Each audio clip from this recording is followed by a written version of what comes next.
Thank you, Ian. Good afternoon, everybody. Nice to see you all. Very welcome, Celtic Park. And it gives me enormous pleasure to welcome Ange to Celtic Park today. We've been waiting to welcome him here for a little while, the joys of quarantine, and I could not be more thrilled. You may have heard from the feed upstairs a little bit about the process, but it's when we're looking to chat to Ange, looking at his background, looking at his experience, looking at the way that he sets his teams up, it was a fantastic conversation that we had together. So I couldn't be more thrilled that we've secured Ange. You're going to get to hear a lot about him, I'm sure, over the next 15, 20 minutes and in the years ahead. But from a personal point of view, as someone that's spent a lot of time in Australia, a lot of time in Japan, the experience that he has and the warmth of affection that he has over that part of the world is probably shining through. You're probably seeing some of that just now. And that shows you how highly regarded he is internationally. So I'll maybe hand over to Ange, and once again, welcome, Ange. Thank you, and thanks for the warm welcome, everyone. And as I said upstairs, super excited and very humbled to be in this position. Well aware of the size, magnitude, and the traditions of this football club. And my role here is to hopefully, create some more special moments and create things that last well beyond my tenure here, so that my time here is remembered and remembered in a special way. So I look forward to what's ahead, and I guess my main task is to make sure that I keep all of you very, very happy over the next period. So I'll be working hard to do that. So thank you very much.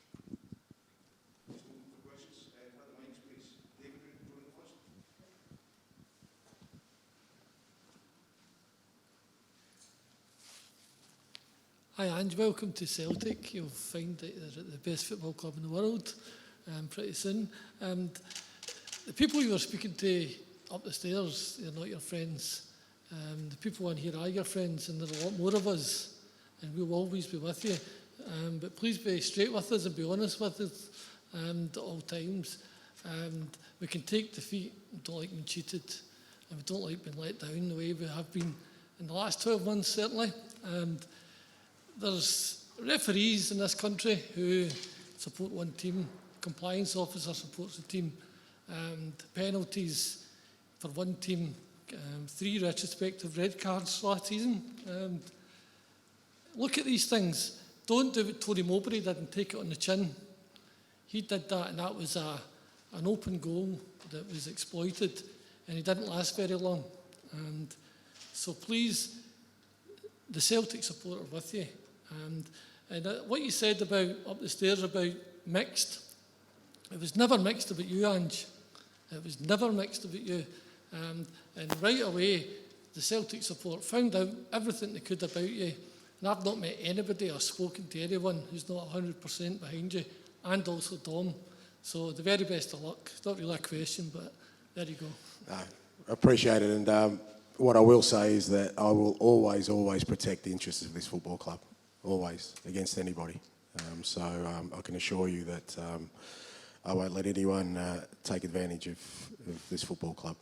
My interests lie here, so I will protect it with everything I can. Brilliant, thank you. Can I ask that it's questions, because we're quite tight in time? If we just keep it quite back.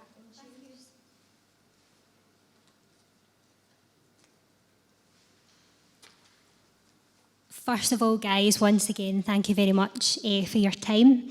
Dominic, this question's first for you. Last season, fans have seen very little accountability and poor, inconsistent communication with the supporters.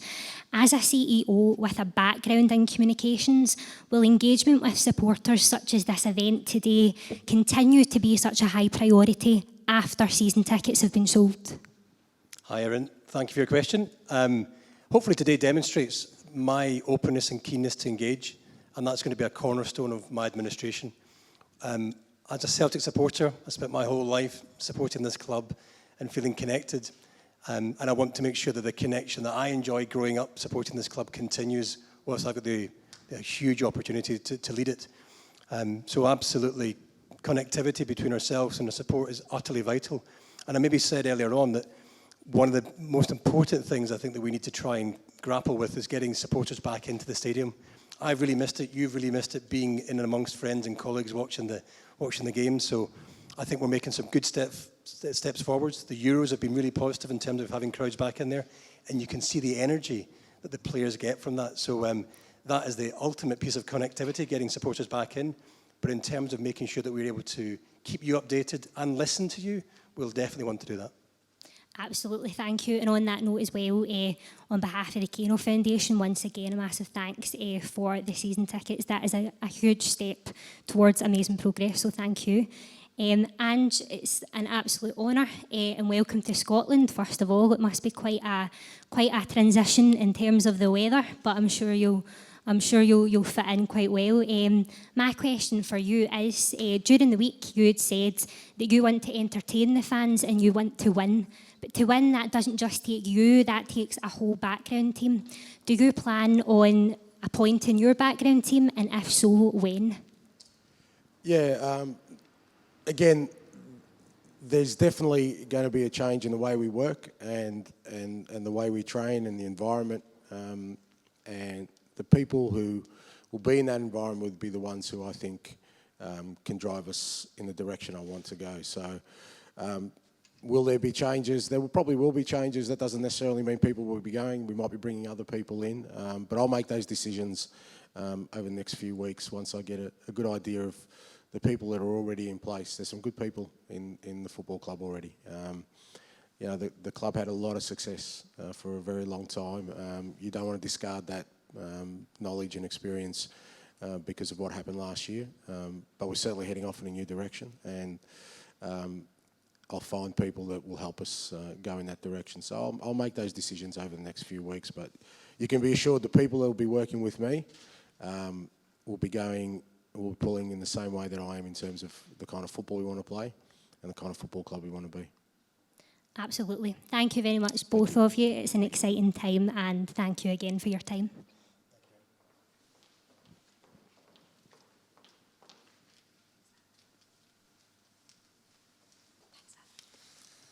Hi Dom, hi Ange. Aaron Connolly from the 90 Minute Cynic, or the cynic.co.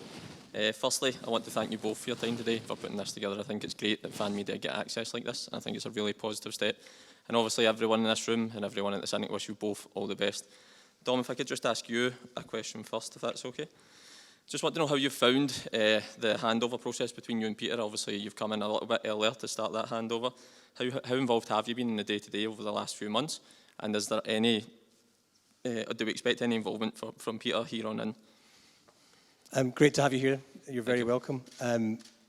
So the handover has been fantastic. It's been a bit of a whirlwind. My first day in the job started with the European Cup effectively disintegrating, if you remember that. That didn't last too long. And I said to the team, I said, does it happen like this every Monday in football? And they said, it's not quite as bad as this, but it's a bit of a roller coaster ride. But what I've found in the last 5 or 6 weeks is that we've got a brilliant team here. And they're utterly committed to bringing success back to Celtic. Everyone has enjoyed the success and been really disappointed with last season. So I've got a great team that want to go again, go hard to make sure that we have got success. So that's really important to me. Peter's been great in terms of the handover. As you would expect, he has achieved an enormous amount over his 17 years. Last year was, of course, a disappointment for everybody at the club. So the handover has been really, really positive. I fully start on the 1st of July, but it'd be fair to say, like all incoming chief executives, you want to make sure that you put your marker down relatively early, and I've been offered the opportunity to do that by the board and by Peter. So hopefully today's another small, simple expression of some of the things that we're beginning to do. But bringing Ange in was a key thing that I wanted to do, and I was given the opportunity to get actively involved with that and then leading that process. So I couldn't be more delighted to be sitting right next to this guy just now. Thank you. Ange, I'm thrilled to have you here. I've done a lot of research, as I'm sure all of us have. I've heard you speak a lot about your principle of play and how you set your teams up in the way that your father would have liked to watch football. And I think a lot of us resonate that as Celtic fans. Hear a lot about things like you've highlighted: possession, high tempo, energetic pressing football, entertaining football. You'll hear Celtic fans say the Celtic way a lot. I think that's what that is, and I think we're excited to see that. Last season, I feel like personally, we always found ourselves have a lack of ideas when we came up against teams who came to stifle our attacking play, who set up in that low to mid block, made it really tough for us, particularly here at Celtic Park. I just wonder if you could give us an insight to how you would expect to set up tactically to beat teams like that. Yeah, thanks for that. And I do appreciate, I mean, I did say I may have got a mixed response upstairs, but I guess that's just people, and I'm not on social media, but people feeding me information about what was going on social media. So the reality of it is, since I've been here and the people who have reached out to me have been super supportive. And I've got no doubt every Celtic supporter wants me to do well and wants me to succeed. I've got no doubt about that, and I know I'll get their support. In terms of the football, it is a simple thing, but for me, it's the most important thing. So you mentioned it. It's my father passed away a couple of years ago, but I try and play football he'd love to watch. You know, I'd sit by his side, 5 years old, and we'd watch football from this side of the world at 3 or 4 in the morning, just me and him. And he'd always point out the entertainers. He'd always point out the entertaining team. He hated Italian football at the time because it was all defensive, and that just got into my brain. And I've tried to do everything I can since then to create special things like that. The challenges we're going to face, is firstly just getting our guys to believe in that. It's not an easy way of playing football because you've got to be really brave and courageous in the way you go about things, because you're not going to be fearing any opponent. You're going to be taking risks, but I've got no doubt that I can make them believe that. I've made every football team. I've managed to do that, and then we inevitably come up with opposition who will try and stop us. But within that, I have full confidence the football we play and the relentlessness of what we do, once we get to a certain point, it won't matter what the opposition do. We'll find our ways to overcome, because the biggest part of that is that you really believe in something. And it's not just believing in victory, because everybody wants to win. There isn't a club, manager, player in the world who doesn't want to win. If you can believe in something stronger than that, and mine is in a certain way of playing the game, then you don't let anything stop you. Not the fact that it's the first minute, the last minute, whether you're winning, you're losing, whether the opposition is sitting back or they're pushing onto you, you believe in something greater than that. And that's where I've had my success in getting a team to play in a certain way, but also in believing in that method. So there's no doubt we'll get some challenges, but once I get the buy-in from the players, I'm confident we can overcome them. Thank you both and good luck. Thank you. Thank you.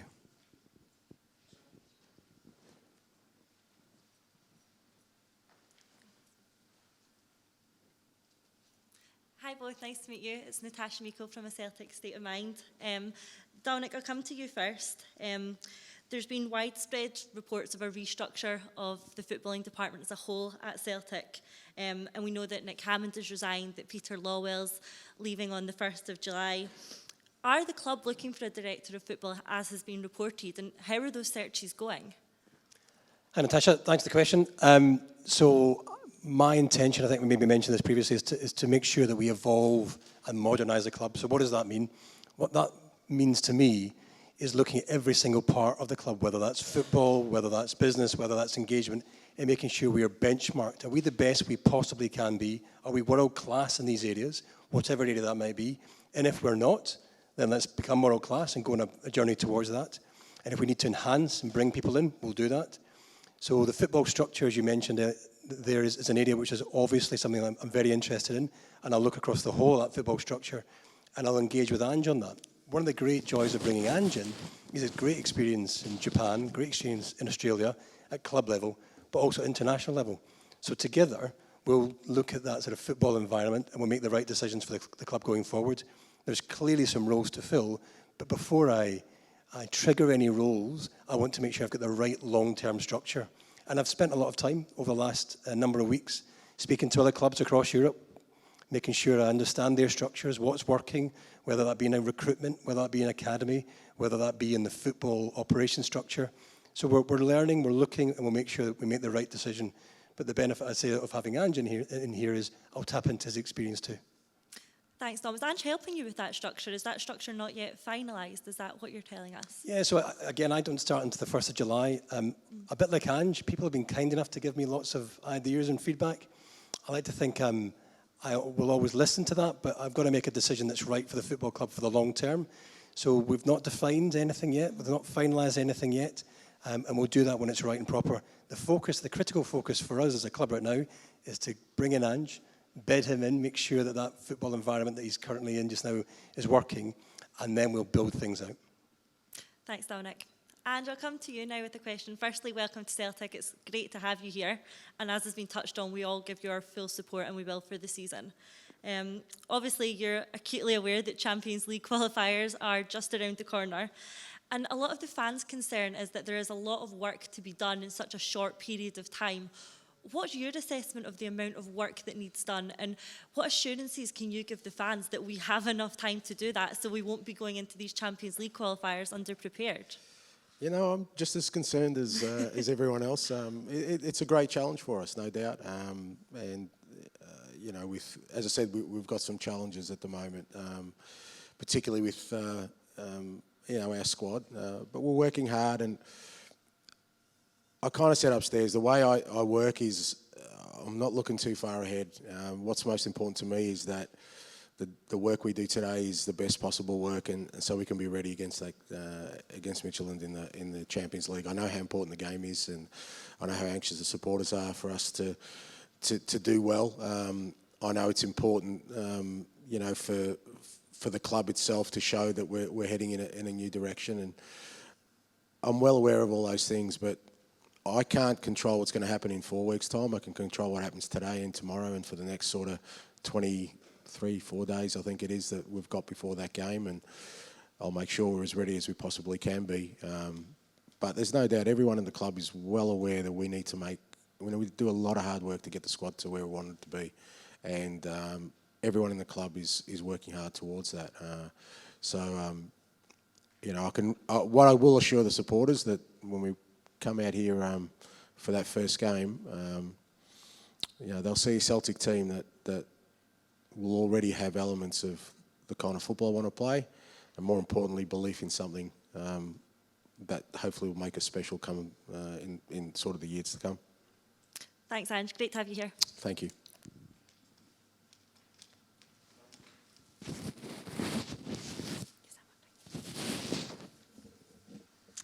Hi Ange, hi Dom. Question for you first, Dom. Brexit's going to be a massive impact on British football. You've touched on it just there. How much are we going to be prioritising the academy in terms of CapEx expenditure in the next wee while, if that's a route we're going to have to take to bring more players through? Thanks for the question. First question I've had is incoming chief exec on Brexit, so thank you for that. I guess my point earlier on was that we want to look at all parts of the organisation, including the academy, to make sure it's world class and make sure it's ready for the next 10 years. So if we need to evolve that, modernise that a little bit further, we'll absolutely do that. I think one of the exciting developments is the opportunity for the B team and the Colts team to move into the Lowland League. That gives game time, that gives opportunities for players and for coaches and backroom staff to challenge themselves in a slightly different environment. So I see that as being a critical component for Celtic to keep investing in and keep developing. They've had success in the past, of course they have, but we've got to make sure we keep investing in that going forward. Thanks. Ange, you in your book, and as was mentioned earlier, we've all been doing the research, so you talk about the culture at Melbourne Hellas as being important in the culture of a football club. We are very proud of the culture of Celtic being formed and to put dinner on the tables, and one of the driving factors of that is the foundation.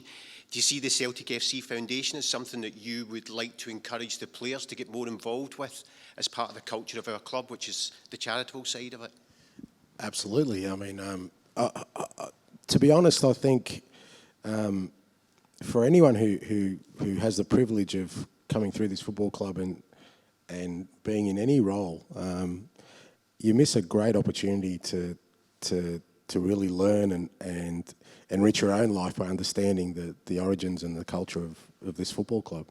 I'll certainly be doing that. I mean, as you said, I wrote in my book, for me, football's not just a sport. It's well beyond the sport. For me, it's been a kind of vehicle that's steered my life. You know, all most significant relationships have come out of football one way or another, whether it's friendships, any other relationships I've had. So I understand that this is more than just the club. So I would be encouraging players, staff, anyone who's involved in that football club to get to know and understand the rich history that exists, and because it enriches your own life. So but I'll certainly be encouraging the footballers and to get involved, and I'll certainly, as I said, be getting involved myself.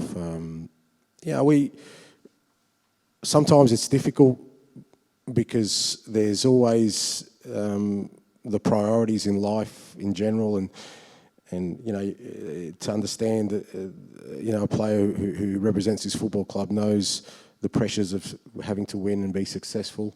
I think it helps them if they also understand what's important to our football club, and it's not just winning. I know everyone wants to win, but I think for this football club, it's more than just winning. And I think once you understand that, it relieves some of that pressure, because you kind of understand what you're representing. So certainly I'll be encouraging as much as I can. Thanks a lot and good luck. Thank you. Cheers.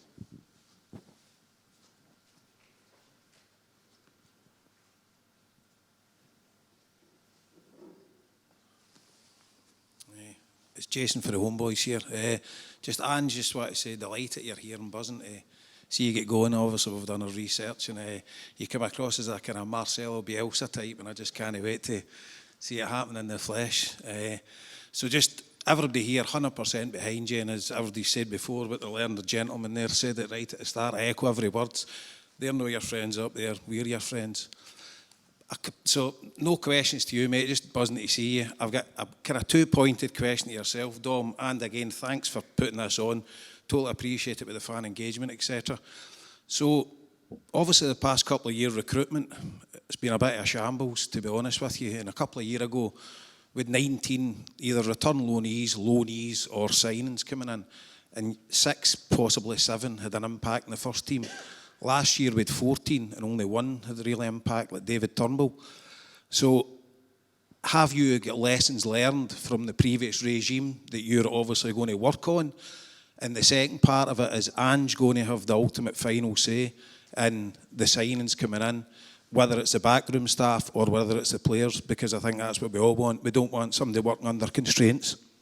So look, it'd be fair to say that I've received quite a lot of reports on how things have gone over the last number of years. Recruitment's one area, which of course I've seen reports on. And I maybe said earlier on, it's really critical for this club to make sure it's world class and make sure it looks around the world to benchmark itself. And that's what we're going to be doing, whether it's recruitment, whether it's academy, whether that's on business operations, whatever it might be, to make sure we're benchmarking ourselves against the best in class. So we want to definitely evolve that. So the lessons about the past, of course you'll learn from those, but really I want to learn the lessons of other successful and similar sized clubs across the world, and there's good examples of those, be it Seville or Brentford or whatever it might be. So we're looking at all of that just now. Your question about making sure that people with authority make the right decisions, I said to Ange when we first spoke, I said it's in my interest to make, and my interest being everyone's interest, the club's interest, to make sure he's as successful as he possibly can be, so he gets a blank canvas in terms of appointing the people that he needs around him. And that extends to making sure that we together work to get the best possible talent through the academy, the best possible talent in from overseas if that's required, or in from the UK. So that collaboration is going to be absolutely critical, but the manager's the guy that's going to be picking the team and making sure he puts his style on that pitch. So he's pivotal to everything that we do in terms of football recruitment. Thanks very much for that. That's the answer I was looking for. Thank you.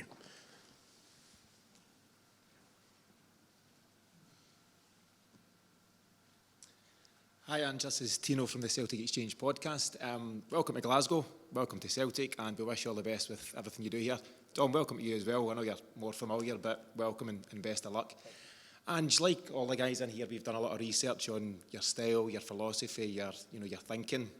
And what I'd like to know, we've obviously gathered a lot of information, but is there any information or anything that's often misunderstood about you or that people often get wrong about you? It depends. I don't know. It depends who you're listening to, I guess. I mean, The one thing I always fall back on is because, and you'll hear managers kind of talk about their philosophy and the way they want to play. I've always relied on people who watch my teams. That's where you'll get your best information, because it's easy for me to say I want my teams to score goals and I want my teams to play a certain way, but that's where, I spoke about my father, and that he was my critic. He's the only person I've ever listened to my whole life, and he was never happy. So I could win things and he'd say, no, you could play more attacking. And I don't think hopefully, you guys will get to know me over the next sort of period of time in terms of the kind of person I am. But I have really strong values on not just about football, but in life in general. All those values are deeply rooted in the values my father passed on to me. We were immigrants to another land. We didn't know the language. We didn't know a soul. And yet somehow my father managed to forge a life and an opportunity for me that 55 years later I'm halfway around the world living my dream. That's the person I am, and that'll never change. And, you may hear various reports. They say I come across as fairly grumpy at times and not very sociable. I'll be fair, I'm not the most sociable person. I tend to be pretty quiet, not say too much, but there are some things that will always ring true about me, and that is that there are certain things that I believe in that will never waver. As I said, right now I'm manager of this football club, and everything I will do in actions and in words will be to protect this football club and to uphold its values, its traditions, and hopefully, as I said, bring some special moments that you guys, I'm sure you're all many generations supporters. You're not supporters of the last 2-3 years, that I'm hoping you pass on to your kids and talk about the time that I was here. So that's who I am. My wife will tell you I'm pretty simple, one-dimensional. I'll watch football day and night. I've got 2 young kids that drive me nuts. So from that point of view, there's nothing too mysterious about me. Yeah, thanks, Ange, and good luck. Thank you. Tom, for yourself, a few of the guys have spoken about recruitment. With Ange's contacts in Australia and Asia, will that be a part of the world that you're tapping into in terms of some of the potential recruits? Definitely. We wanted to leave no stone left unturned in terms of bringing talent into the club or bringing talent to the club. I sort of jokingly said to Ange, I'd love to get the next Nakamura over to Scotland. So, look, I think we've got... You can still get Nakamura, he's playing. He's 43, I think, yeah. He's 43.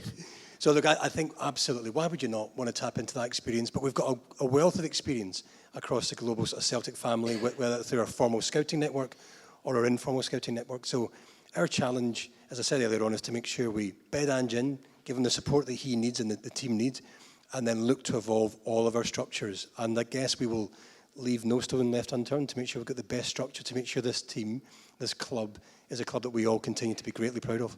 Yeah. Thanks, Tom, and good luck to you both, guys. Thank you.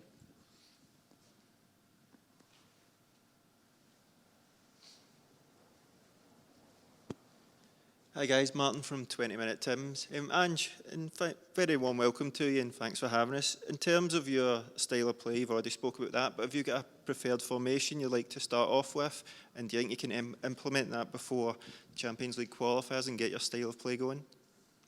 Yeah, look, for the most part, my teams kind of play with some kind of 4-3-3 formation, but the key part of that is it's not so much the formation, it's just the type of footballers that, I need in certain positions, and that's the work we're doing on, right now, is to, the gaps we have in the squad, and there are some gaps, some pretty noticeable ones, is we try and bring in footballers who, will provide the energy, the speed, the technical ability, the courage to play the football that I want to. So, there might be sort of little tweaks in the formation. It's usually, like I said, a 4-3-3. I love playing with wingers. I love playing with wide men who sort of take people on because I think it's a great avenue to goal. But with what we have at the moment, I think there's a core group of players there that I see can really develop and show some real growth in terms of their football just by us changing our way. But there's certainly some gaps there where I'm going to be trying to bring in a certain type of footballer. And as I said, for me, that involves some speed, some energy, players willing to take some risks. So those kind of things are important. Good, looking forward to it.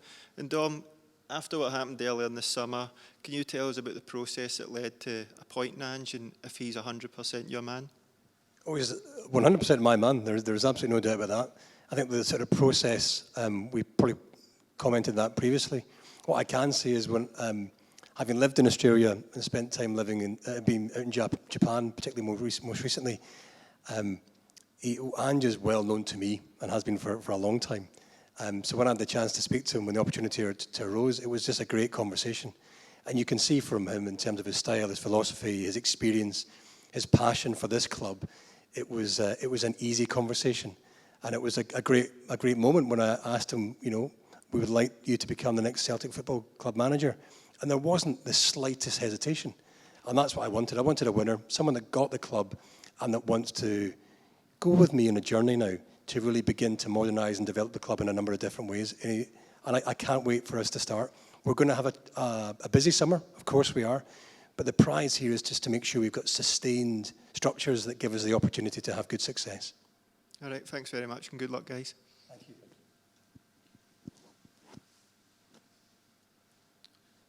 It's Kenny Burns, Celtic Fans TV. Like everyone else, welcome. It's great to see a fresh impetus going into this season. First question for Ange. Ange, we do have one of your countrymen here in Tom Rogic. Tom was a really integral player for Celtic 2-3 years ago. He's found his game time a bit limited for various reasons over the last couple of years. Can you tell us a bit about your relationship with him, how you see him as a player, and do you have a confidence that you can revitalise him back to the levels that he was a couple of years ago? Yeah, no, obviously I know Tommy very well, and I had him in the national team when I was national team manager, and extremely talented player. He's one of those players who I think people are happy to pay to watch because he can turn some ordinary moments into something special. My understanding is he's had some problems, particularly with his body over the last period, and I think that's probably been his biggest challenge. Even when I had him in the national team, was consistently trying to get him to a certain level from his body point of view. I haven't had a good chat to him yet, so I'll certainly be doing that with him and the rest of the players. And does he fit into the style of football I want to play? Absolutely. But Tommy knows me better than anyone in that dressing room right now, and he knows that I treat everyone the same. I set us off in a certain direction, and the ones who want to be a part of that are part of that, and the ones who maybe can't be or don't want to be, then will fall by the wayside. But he's certainly someone who I'm looking forward to working with again. I'm hoping we can get him fit and playing the football that I know he's shown here at different times. And I know he can show in my style of football because he's already done it with the national team. Thank you. To Dom, you arrive here whereby we've been in a cycle recently of selling our best players in recent years. And I think to a certain extent the fans accept that within the confines of Scottish football that's something that has to happen. But even within Scotland, some clubs have managed to avoid that recently by courting external investment, considering share issues. Is that something that we as a club, you as a CEO, are going to look to potentially bring in going forward to fund the rebuild and break this cycle that's stunting our growth of selling our best players? Well, I think the key thing for us is to assemble the best possible squad and players and coaching team that we can to bring success. How we go about doing that, there'll be lots of different ways that we could potentially do that. Finance is one element of that. Also, we spoke with Brian earlier on about the importance of investing in the academy. I guess one of the challenges, if I go back to my old experience in rugby, we worked really hard there to grow our revenues. We doubled our revenues actually over a 5-year period. So I think there's huge potential left still in the tank at Celtic to grow our revenues, both domestically and particularly internationally. And having chaired an international league, I'm quite interested to get to know a little bit more about the operations of the SPFL and the SFA and see if they're adding sufficient value into the club. So when we spoke earlier on about looking under various rocks, I'm going to make sure we look under rocks to make sure we've got the right funds, the right investment, the right support to give Ange and ourselves the best chance of that sustained success. Okay, thank you. Thanks.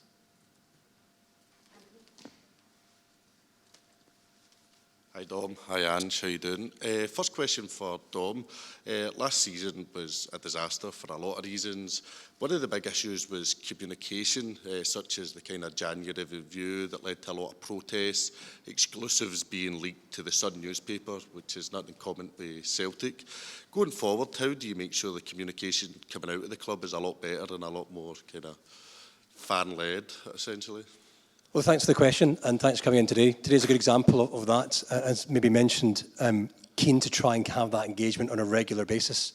In fact, we've spoken to the broadcasters up first, but then we came straight to see you all before we even go and do the dailies and the Sunday's newspapers. And that hopefully gives a bit of an indication of our level of respect for you all. But importantly, this is a club, it's really a big family. And I think the best way for us to make sure that we're all pushing in the same direction is to make sure we know what each other think. So engagement's two-way for me. It can't just be about us saying, it also needs to be about us listening as well. So over the next number of months and years, we want to develop that. What's really interesting is that the media environment that we all operate, that you operate in, is completely changing before our eyes.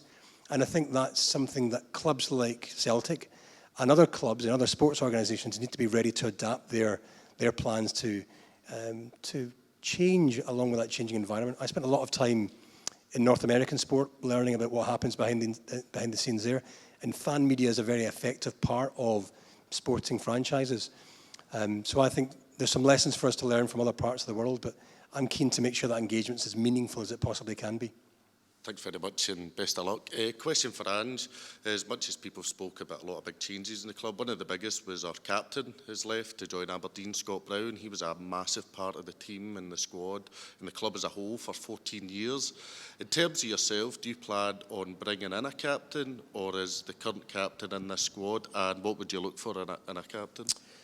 Yeah, as you say, Scott has had an unbelievable career, and my understanding, I had an external view, but being in the club now, just what a massive influence he was, both on and off the park. A tremendous person and character, and always looked after the interests of the football club. So, but I guess everyone's journey comes to some sort of end, and he's looking at the next chapter of his career.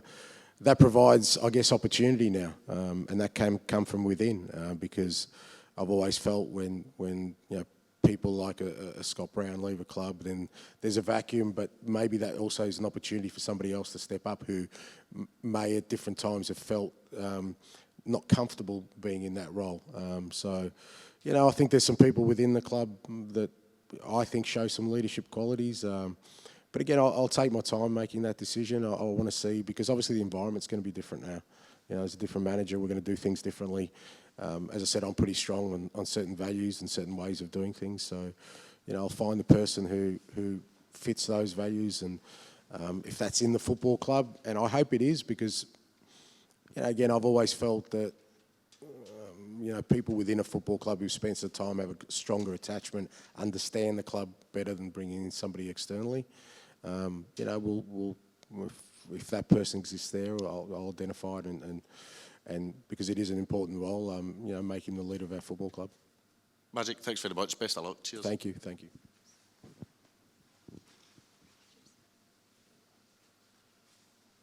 Hi guys, James Forrest, the Celtic blog.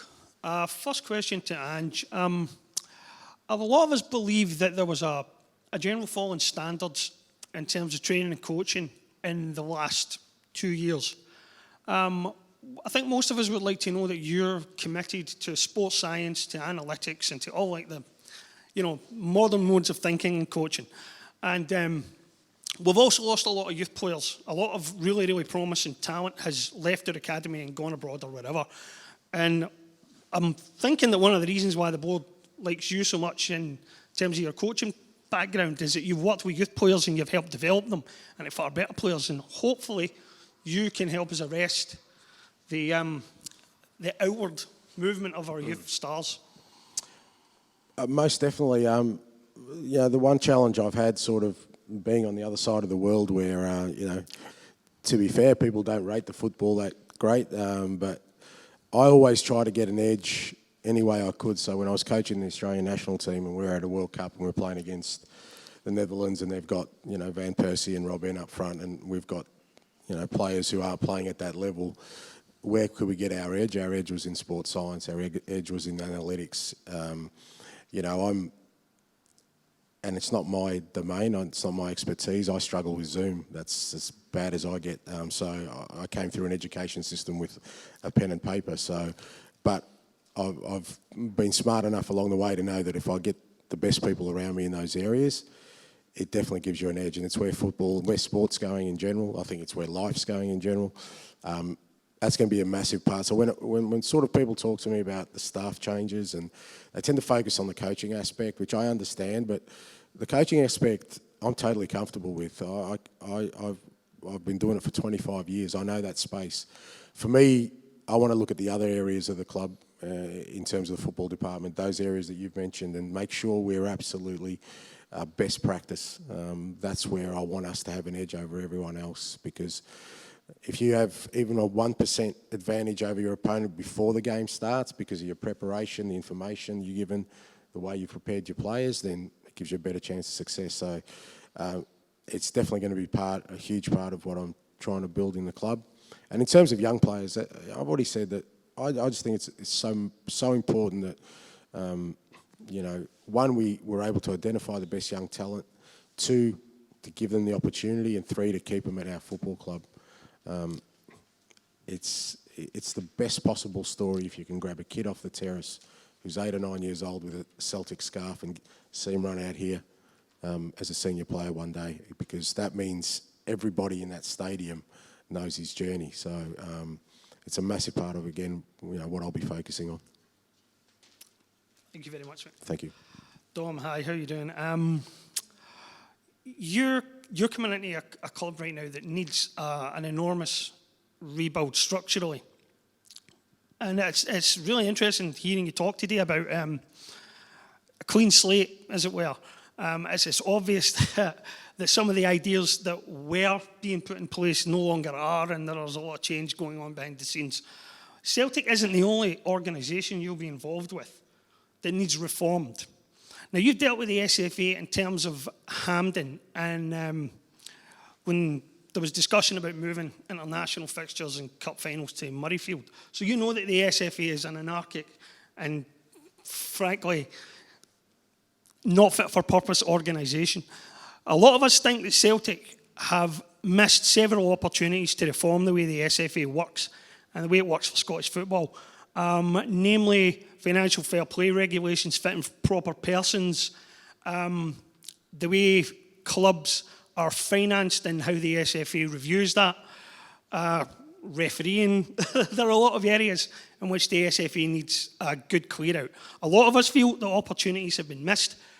How engaged are you going to be, and can you give us some commitments in those areas and others? It's a big question. Thank you for it.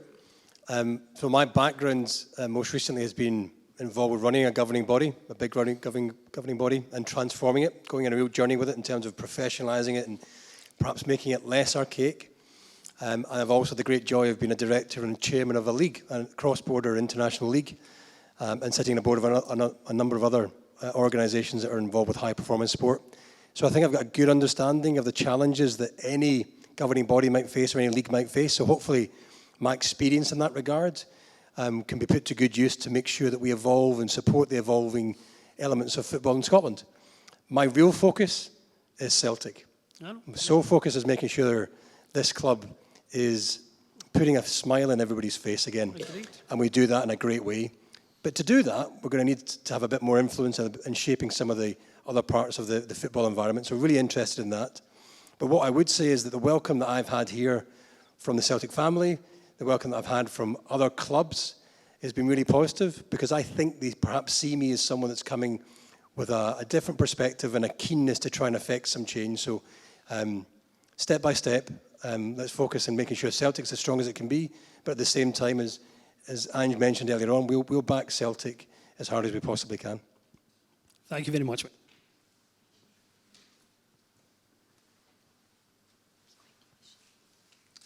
Hi guys, Hamish from 67 Hail Hail. Just to welcome both of you to the club. Obviously a lot of work ahead of both of you, so all the best. Ange, I'll start with you. obviously, like everyone in this room, we wanted to find out as much as we could about you. We spoke to Vince Regari from your homeland. I think you know he had a lot of positive things to say. One thing he did raise was the fact that your teams can take some time to get used to your way of playing, your philosophy, and just the overall kind of ethos. Is that something you think's a fair comment? And how far do you think this Celtic side you inherited are from where you want them to be? Yeah, look, I mean, people always sort of say that you know, it takes time, but I mean, I assume everyone wants to be successful. They all like the ending, so I think if you talk to people I've actually been involved with, none of them really talk about how long it took. They just talk about the fact that it was, you know, a special time. So I don't put time frames on those things. Sometimes it happens quickly. Sometimes it takes a little bit more time. There's no doubt you're not going to see in the first Champions League game, the team flying the way I want to. But at the same time, it's not to say that we can't make significant progress quickly. My goal is to have this club playing football that's going to excite every one of you, and we're going to be successful. I can't say how that story is going to be written. Like most great stories, there's going to be some twists and turns, a little bit of unknown. That's the exciting bit. I can't tell you it's going to take a month, 2 months, 6 months. What I do know is that whenever I've committed to the task, and that's been at every club I've been in, the ending's been the way it should be. So every day I'm going to work hard to make sure it's as quick as possible.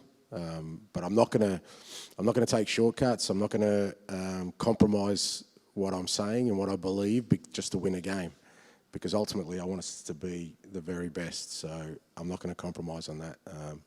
So I can't tell you how long it's going to take. I will tell you that we will get there.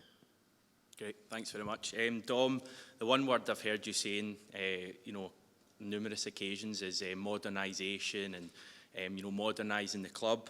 You said, I think, when Ange was appointed, that both of you kind of share that view.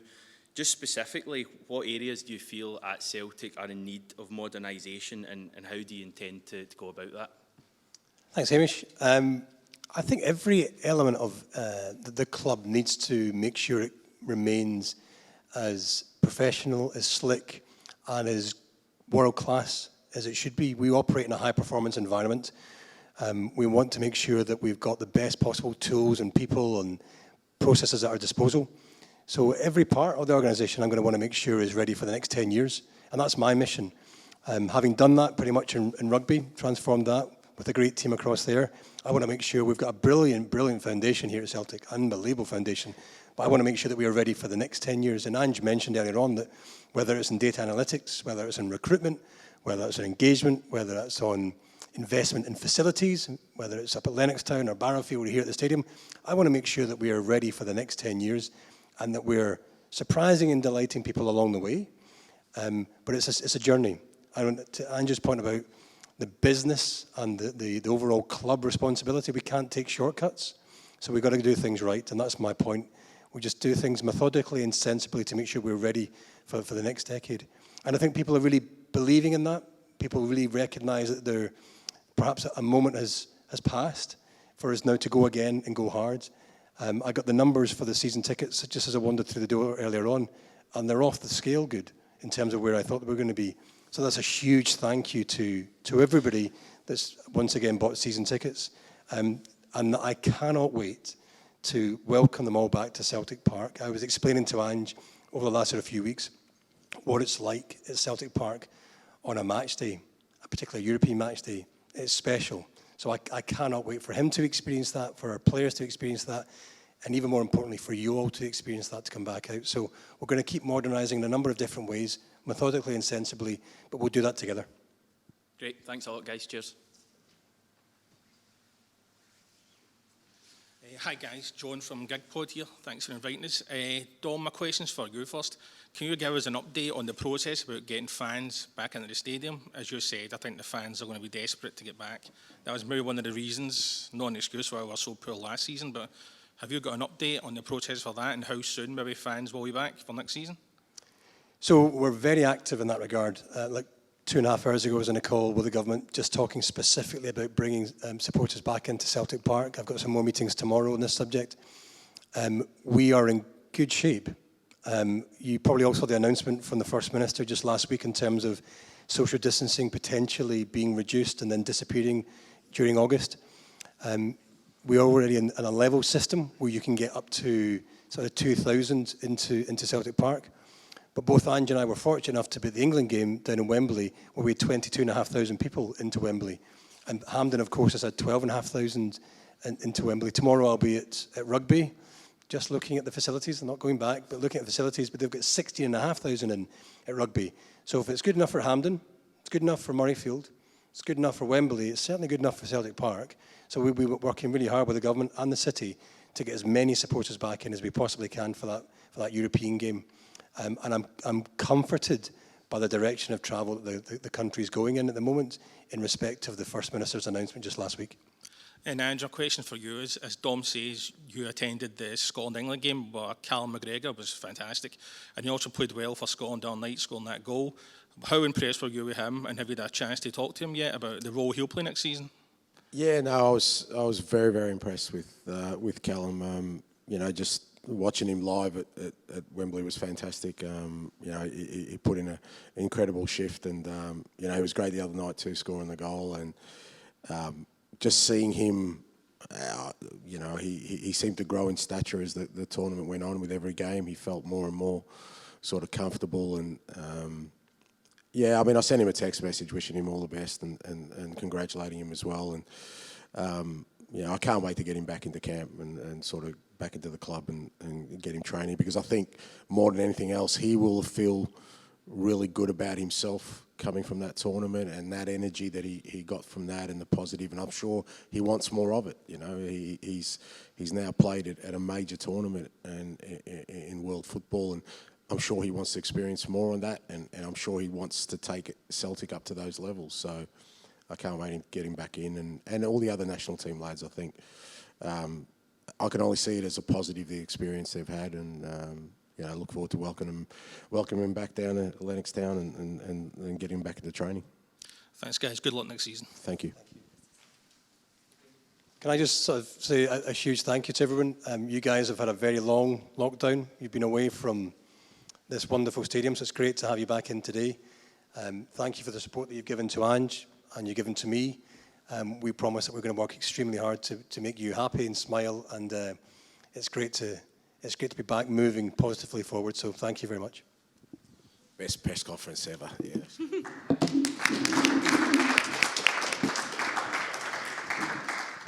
Just a quick one from me. Oh, that's awful, Terry.